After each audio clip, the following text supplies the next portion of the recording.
날 주관하소서. 주의 길로 인도하사 자유케 하소서. 새 힘을 가사 분케 하소서.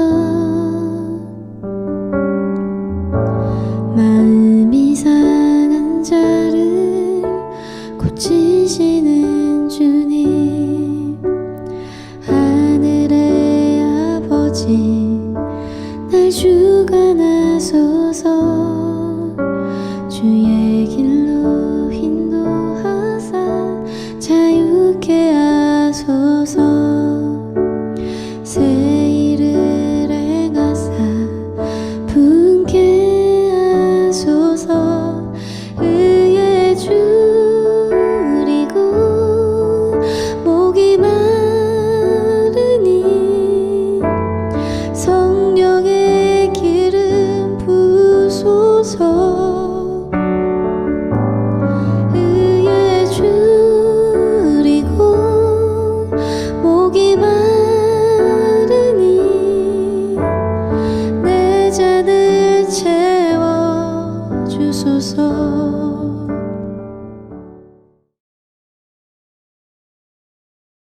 이제 드디어 마태복음 5장에 우리가 도착을 했습니다. 나눠야 될 말씀이 많기 때문에 1, 2절 말씀 바로 시작하도록 하겠습니다. 예수께서 무리를 보시고 산에 올라가 앉으시니 제자들이 그에게 나아왔다. 예수께서 입을 열어서 그들을 가르치셨다. 마태복음 5장에서 7장까지의 말씀은 그 유명한 산상수훈, The Sermon on the Mount라는 별명이 붙어 있는 말씀입니다. 왜냐하면 1절 말씀 다시 한번 보세요. 예수께서 무리를 보시고 어디에 올라가 앉으셨대요? 산에 올라가 앉으시니, 예수님께서 산 위에 올라가서 사람들에게 가르쳐 주신 말씀이라 해서 산상수훈, The Sermon on the Mount라는 별명이 붙은 것이죠. 산상수훈은 아주 쉽게 이야기하자면 나는 천국에 갈 수 있을까? 그렇다면 무엇을 기준으로 나는 천국에 들어갈까라는 원초적 질문에 대한 가장 명확하고 가장 분명한 답을 보여주는 말씀입니다.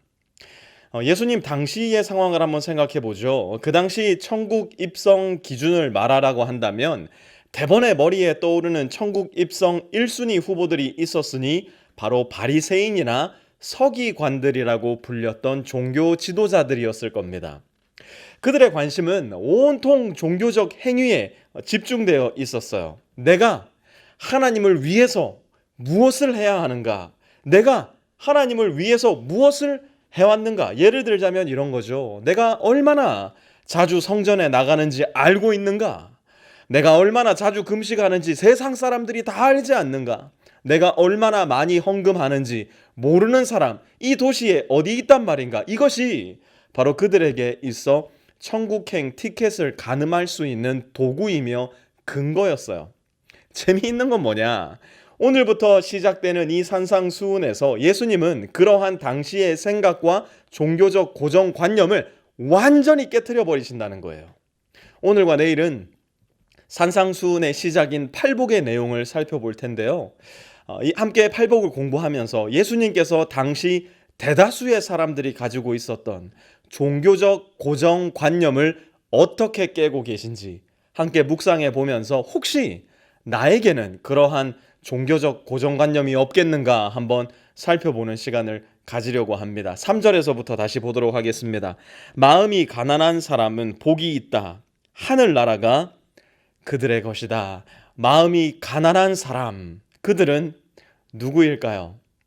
당시의 기준으로 가난한 사람은 마음이 가난하든 집이 가난하든 뭐가 됐든지 간에 하나님의 저주를 받은 사람이었어요. 다른 말로 하자면 천국 못 가는 사람인 거예요. 그런데 예수님은 지금 그 기준을 시작부터 완전 뒤집어 엎어버리세요. 마음이 가난한 사람은 복이 있나니. 그렇다면 마음이 가난한 사람은 누굴까? 아이고, 이만만 하면 됐다. 나 정도면 충분하지. 내 종교적 열심 정도면 천국 한 번도 아니라 100번도 더 갔다 온다. 자신만만한 사람들, 교만한 사람들, 이런 사람들 마음이 가난한 사람 아니에요. 오히려 주님, 저는 여전히 주님 필요해요. 주님이 오늘 더 필요해요.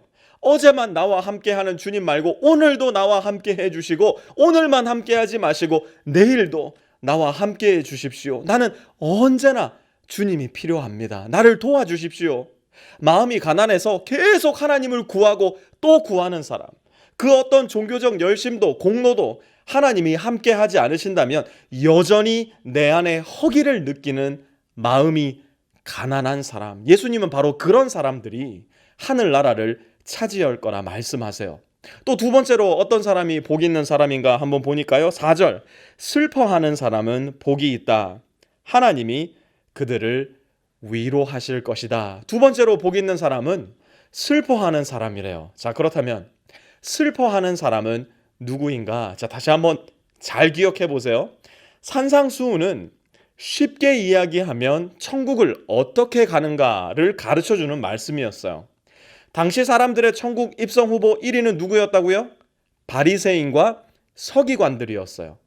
그들은 절대 슬퍼하지 않았어요. 슬퍼한다는 의미는 곧 자기들이 죄인이라는 사실을 인정하는 것이었기 때문이에요. 그것을 인정하면 천국 못 간다 생각했어요. 그런데 예수님은 다시 한번 뒤집기 한판 기술을 보여주시는데요. 뭐라고 말씀하셨어요? 슬퍼하는 사람은 복이 있다.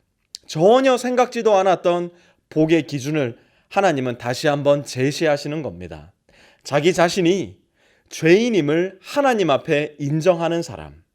그래서 그 죄로 말미암아 가슴을 부둥켜 안고 가슴을 치면서 울 줄 아는 사람, 슬퍼할 줄 아는 사람, 하나님 도와주십시오. 이 죄인을 용서하십시오. 마음 가운데 애통을 가지고 하나님께 나아가는 사람이 마침내 하나님의 하늘 위로를 받을 거라는 거예요. 그러니 이 사람이야말로 진짜 복 있는 사람이 되는 것이죠. 5절도 한번 이어서 보겠습니다. 온유한 사람은 복이 있다. 그들이 땅을 차지할 것이다. 온유한 사람. 온유한 사람은 어떤 사람이겠습니까? 온유한 사람 역시 그 당시의 기준으로 보았을 때는 전혀 복 있는 사람이 아니었어요. 왜냐? 온유한 사람은 부드럽거든요. 겸손하거든요.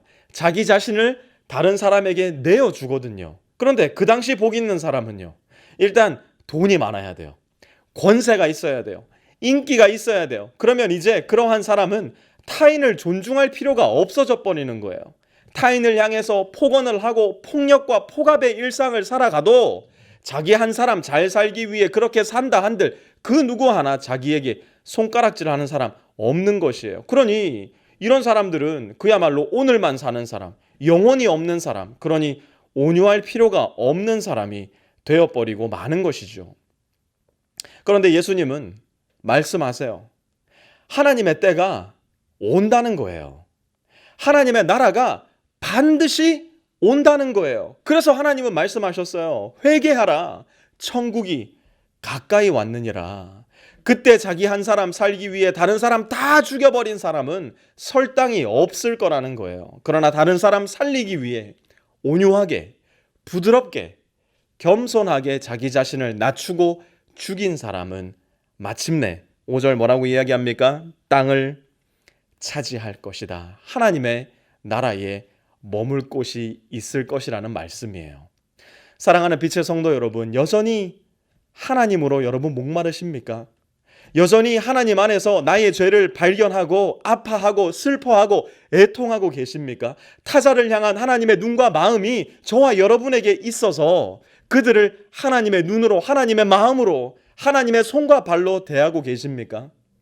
예수님을 믿는다 아무리 내 입으로 되뇌어도 이러한 목마름, 이러한 슬픔, 이러한 온유함이 우리 마음 가운데 없다면 우리의 믿음, 밑바닥부터 다시 살펴야 될지도 몰라요. 그러나 이러한 목마름, 이러한 슬픔, 이러한 온유함이 우리에게 있다면 여러분 강남에 아파트 한 채 없어도 괜찮아요. 세상의 인정과 추켜 세움이 우리에게 없어도 말씀 보세요. 하늘나라가 그들의 것이다. 하나님의 위로가 있을 것이다. 하나님 나라의 땅을 차지할 것이다. 우리가 이 마음을 가지고 살아갈 때 하나님의 위로가, 하나님의 새 하늘과 새 땅이 끝까지 저와 여러분을 추격하고 또 추격해서 마침내 천국으로 저와 여러분을 인도할 거예요. 오늘은 우리 김태철 집사님 가정 또 청년부의 박혜나 자매가 한국으로 떠나는 날입니다. 이런저런 이유로 이 땅에서의 만남은 다시 기약할 수 없을지도 모르겠어요. 그러나 최소한 우리 빛의 교회를 거쳐가는 모든 성도님들, 하나님의 나라에서 기필코 다시 만나 영원히 함께 할 수 있게 되기를 바랍니다.